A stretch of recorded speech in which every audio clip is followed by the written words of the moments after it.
ദൈവത്തിൻ്റെ അതിപരിശുദ്ധമായ നാമം വാഴ്ത്തപ്പെടുമാറാകട്ടെ. ഇന്നത്തെ നമ്മുടെ വായന ഭാഗം ലേവ്യ പുസ്തകം 22ഉം 23ഉം അധ്യായങ്ങൾ.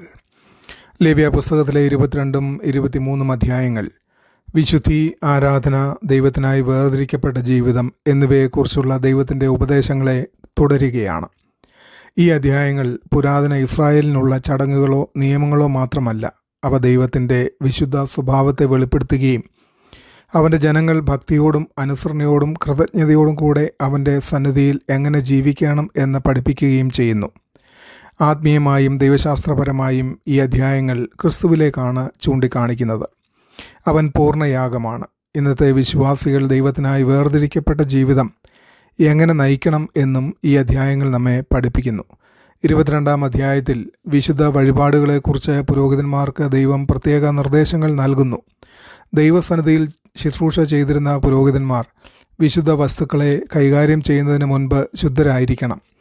രോഗം, ശരീരാശുദ്ധി, അശുദ്ധമായ വസ്തുക്കളുമായുള്ള സമ്പർക്കം എന്നിവ കാരണം ഒരു പുരോഹിതൻ അശുദ്ധനായാൽ ശുദ്ധനാകുന്നതുവരെ വിശുദ്ധ വഴിപാടുകളിൽ നിന്നും ഭക്ഷിക്കുവാൻ അവന് അനുവാദമില്ലായിരുന്നു. ഇതിലൂടെ ദൈവത്തിൻ്റെ വിശുദ്ധിയെ സാധാരണ രീതിയിൽ സമീപിക്കാനാവില്ലെന്ന സത്യം വ്യക്തമാക്കുന്നു. ഈ അധ്യായം ഒരു പ്രധാന ദൈവശാസ്ത്രം സത്യം നമ്മെ പഠിപ്പിക്കുന്നു. ദൈവം വിശുദ്ധനാണ്. അവനെ ശുശ്രൂഷിക്കുന്നവർ അവൻ്റെ വിശുദ്ധിയെ ബഹുമാനിക്കണം. ആരാധന സാധാരണ കാര്യമല്ല. ശുശ്രൂഷ ഒരു ലഘുവായ പ്രവൃത്തിയുമല്ല. ഇന്നും വിശ്വാസികൾ ദൈവത്തെ ശുശ്രൂഷിക്കാൻ ഹൃദയശുദ്ധിയും സത്യസന്ധതയും ഭക്തിയും ആവശ്യമാണ് എന്ന് ഓർമ്മിക്കപ്പെടുന്നു. ക്രിസ്ത്യാനികൾ യേശുക്രിസ്തുവിൻ്റെ രക്തത്തിലൂടെ വിശുദ്ധീകരിക്കപ്പെട്ടവരായിരിക്കുമ്പോഴും വിശുദ്ധ ജീവിതം നയിക്കുവാൻ അവർ വിളിക്കപ്പെട്ടവരാണ്. ദൈവത്തിന് അർപ്പിക്കുന്ന യാഗങ്ങൾ കുറ്റമറ്റതായിരിക്കണം എന്നും കർത്താവ് നിർദ്ദേശിച്ചു. ഊനമുള്ളതോ കുരുടായതോ പരിക്കേറ്റതോ രോഗബാധിതമോ ദോഷമുള്ളതോ ആയ മൃഗങ്ങളെ യാഗമായി അർപ്പിക്കുവാൻ പാടില്ലായിരുന്നു. ദൈവം തൻ്റെ ജനങ്ങളിൽ നിന്നും ഏറ്റവും നല്ലത് ആവശ്യപ്പെട്ടു. കാരണം അവൻ മഹത്വത്തിനും ശ്രേഷ്ഠതയ്ക്കും അർഹനാണ്.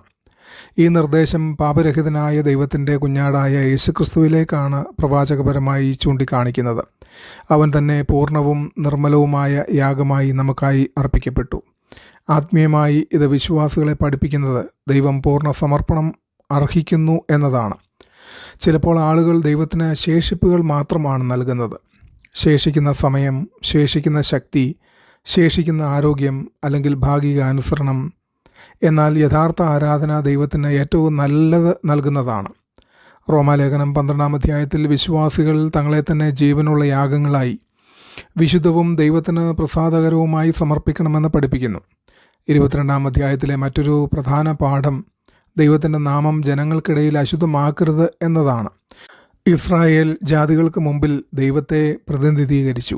അവരുടെ ജീവിതം ദൈവത്തിൻ്റെ നാമത്തിന് മഹത്വമോ അപമാനമോ കൊണ്ടുവന്നു. അതുപോലെ ഇന്നത്തെ ക്രിസ്ത്യാനികളും ലോകത്തിന് മുമ്പിൽ ക്രിസ്തുവിൻ്റെ നാമം വഹിക്കുന്നു. വിശ്വാസികളുടെ പെരുമാറ്റം, വാക്കുകൾ, മനോഭാവങ്ങൾ എന്നിവ ദൈവത്തിൻ്റെ വിശുദ്ധിയും സ്വഭാവവും പ്രതിഫലിപ്പിക്കണം. 23ാം അധ്യായം കർത്താവിൻ്റെ നിയമിത ഉത്സവങ്ങളെക്കുറിച്ചാണ് പറയുന്നത്. ഈ ഉത്സവങ്ങൾ ദൈവം സ്ഥാപിച്ച വിശുദ്ധ സമ്മേളനങ്ങളായിരുന്നു. ആരാധനയ്ക്കും ഓർമ്മയ്ക്കും കൃതജ്ഞതയ്ക്കും ആത്മീയ ധ്യാനത്തിനുമായി അവ നിശ്ചയിക്കപ്പെട്ടിരുന്നു. കൂടാതെ അവ യേശുക്രിസ്തുവിലൂടെ ദൈവത്തിൻ്റെ വീണ്ടെടുപ്പിൻ്റെ പദ്ധതിയെ പ്രവാചകപരമായി മുൻകൂട്ടി കാണിക്കുകയും ചെയ്തു. ഈ അധ്യായം ശബത്തോടെയാണ് ആരംഭിക്കുന്നത്. 7ാം ദിവസം വിശ്രമിക്കണമെന്ന് ദൈവം തൻ്റെ ജനങ്ങളോട് കൽപ്പിച്ചു. ശബത്ത് ശരീരവിശ്രമം മാത്രമല്ല, ദൈവത്തിന്മേലുള്ള ആത്മീയ ആശ്രയവും ആയിരുന്നു. ജീവിതം മനുഷ്യശ്രമം കൊണ്ട് മാത്രമല്ല, ദൈവകൃപ കൊണ്ടാണ് നിലനിൽക്കുന്നത് എന്ന് അത് ഇസ്രായേലിനെ ഓർമ്മിപ്പിച്ചു. ഇന്നത്തെ ക്രിസ്ത്യാനികൾക്കായി ശബത്തിൻ്റെ തത്വം വിശ്രമത്തിൻ്റെയും ആരാധനയുടെയും ദൈവവിശ്വാസത്തിൻ്റെയും പ്രാധാന്യം നമ്മെ പഠിപ്പിക്കുന്നു. ആദ്യത്തെ പ്രധാന ഉത്സവം പെസഹ ആയിരുന്നു. ഈജിപ്തിൽ നിന്നുള്ള ഇസ്രായേലിൻ്റെ വിടുതലിനെ ഇത് ഓർമ്മിപ്പിച്ചു. കുഞ്ഞാടിൻ്റെ രക്തം ന്യായവിധിയിൽ നിന്ന് ഇസ്രായേലിനെ രക്ഷിച്ചു. ദൈവശാസ്ത്രപരമായി പെസഹ യേശുക്രിസ്തുവിലേക്ക് നേരിട്ടാണ് വിരൽ ചൂണ്ടുന്നത്. അവൻ മനുഷ്യരെ പാപത്തിലും നിത്യശിക്ഷയിലും നിന്ന് വിടുവിക്കുന്ന യാഗ കുഞ്ഞാടാണ്. പെസഹായ്ക്ക് ശേഷം പുളിപ്പില്ലാത്ത അപ്പത്തിൻ്റെ ഉത്സവം വന്നു. ഈ ഉത്സവത്തിൽ വീടുകളിൽ നിന്ന് പുളിപ്പ് നീക്കം ചെയ്യപ്പെടുകയായിരുന്നു. ഇത് പാപത്തെയും ദോഷത്തെയും ദുഷിപ്പിനെയും നീക്കം ചെയ്യുന്നതിൻ്റെ പ്രതീകമായിരുന്നു. ആത്മീയമായി വിശ്വാസികൾ പാപപരമായ സ്വാധീനങ്ങളിൽ നിന്ന് വേർപെട്ട് വിശുദ്ധിയും സത്യസന്ധതയും പിന്തുടരുവാൻ വിളിക്കപ്പെട്ടിരിക്കുന്നു. അതിനുശേഷം ആദ്യഫലങ്ങളുടെ ഉത്സവം വന്നു. ഇസ്രായേലിയർ അവരുടെ വിളവിൻ്റെ ആദ്യ ഭാഗം ദൈവത്തിന് നന്ദിയോടും വിശ്വാസത്തോടും കൂടെ അർപ്പിച്ചു. ഈ ഉത്സവം മരിച്ചവരിൽ നിന്ന് ഉയർത്തെഴുന്നേറ്റവരുടെ ആദ്യഫലമായ യേശുക്രിസ്തുവിൻ്റെ പുനരുത്ഥാനത്തെ സൂചിപ്പിക്കുന്നു. ക്രിസ്തു ഉയർത്തെഴുന്നേറ്റതിനാൽ വിശ്വാസികൾക്കും നിത്യജീവൻ്റെയും ഭാവി പുനരുത്ഥാനത്തിൻ്റെയും പ്രത്യാശയുണ്ട്. ആഴ്ചകളുടെ ഉത്സവം അഥവാ പെന്തക്കോസ്ത് വിളവെടുപ്പിനെയും കൃതജ്ഞതയെയും ആഘോഷിച്ചു. പുതിയ നിയമത്തിൽ പരിശുദ്ധാത്മാവ് സഭയുടെ മേൽ ഇറങ്ങിയ ദിവസം പെന്തക്കോസ്ത് ആയിരുന്നു. ദൈവശാസ്ത്രപരമായി ഇത് സഭയുടെ ദൗത്യത്തിൻ്റെ ആരംഭവും വിശ്വാസികളിൽ പരിശുദ്ധാത്മാവിൻ്റെ ശക്തീകരണ സാന്നിധ്യവും വെളിപ്പെടുത്തുന്നു. കാഹളങ്ങളുടെ ഉത്സവം ആത്മീയ ഉണർവിനും ഒരുക്കത്തിനുമുള്ള വിളിയായിരുന്നു. കാഹളങ്ങൾ ജനങ്ങളെ ദൈവസന്നിധിയിലേക്ക് വിളിച്ചുകൂട്ടി. ആത്മീയമായി ഇത് ക്രിസ്തുവിൻ്റെ രണ്ടാം വരവിനായി ആത്മീയ ജാഗ്രതയോടെ ഇരിക്കുവാൻ വിശ്വാസികളെ ഓർമ്മിപ്പിക്കുന്നു. പ്രായശ്ചിത്ത ദിവസം ഇസ്രായേലിലെ കലണ്ടറിലെ ഏറ്റവും ഗൗരവമേറിയ ദിവസമായിരുന്നു. അത് മാനസാന്തരത്തിൻ്റെയും ഉപവാസത്തിൻ്റെയും പാപമോചനത്തിനായുള്ള അപേക്ഷയുടെയും ദിവസമായിരുന്നു. മഹാപുരോഹിതൻ ജനങ്ങൾക്ക് വേണ്ടി യാഗരക്തവുമായി അതിവിശുദ്ധ സ്ഥലത്ത് പ്രവേശിച്ചു. ഇത് നിത്യമഹാപുരോഹിതനായ യേശുക്രിസ്തുവിലേക്കാണ് ശക്തമായി ചൂണ്ടുന്നത്. അവൻ തൻ്റെ സ്വന്തം രക്തത്തിലൂടെ ദൈവസന്നിധിയിൽ പ്രവേശിച്ച് വീണ്ടെടുപ്പ് സമ്പാദിച്ചു. കൂടാരങ്ങളുടെ ഉത്സവം മരുഭൂമി യാത്രയ്ക്കിടയിൽ ദൈവത്തിൻ്റെ വിശ്വസ്തതയെ ഓർമ്മിപ്പിച്ചു. ദൈവം എങ്ങനെ സംരക്ഷിക്കുകയും പോഷിപ്പിക്കുകയും ചെയ്തു എന്നത് ഓർക്കാൻ ജനങ്ങൾ താൽക്കാലിക കൂടാരങ്ങളിൽ പാർത്തു. ആത്മീയമായി ഈ ലോകം താൽക്കാലികമാണെന്നും ദൈവം തൻ്റെ ജനങ്ങളെ ജീവിതത്തിൻ്റെ എല്ലാ ഘട്ടങ്ങളിലും വിശ്വസ്തയോടെ നയിക്കുന്നുവെന്നും വിശ്വാസികൾക്ക് ഇത് ഓർമ്മപ്പെടുത്തുന്നു. ഈ എല്ലാ ഉത്സവങ്ങളും ചേർന്ന് ദൈവത്തിൻ്റെ സമ്പൂർണ്ണ വീണ്ടെടുപ്പിൻ്റെ പദ്ധതിയെ വെളിപ്പെടുത്തുന്നു. വിടുതലിൽ നിന്നും വിശുദ്ധീകരണത്തിലേക്കും രക്ഷയിലേക്കും ആത്മീയ ശക്തീകരണത്തിലേക്കും മാനസാന്തരത്തിലേക്കും നിത്യപ്രത്യാശയിലേക്കും.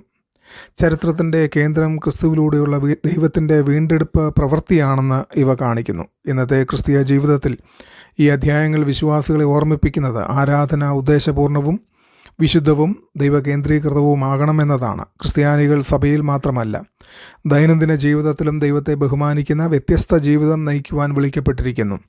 വിശുദ്ധി നിയമാനുഷ്ഠാനമല്ല, അത് ദൈവകൃപയ്ക്കുള്ള സ്നേഹപൂർവമായ പ്രതികരണമാണ്.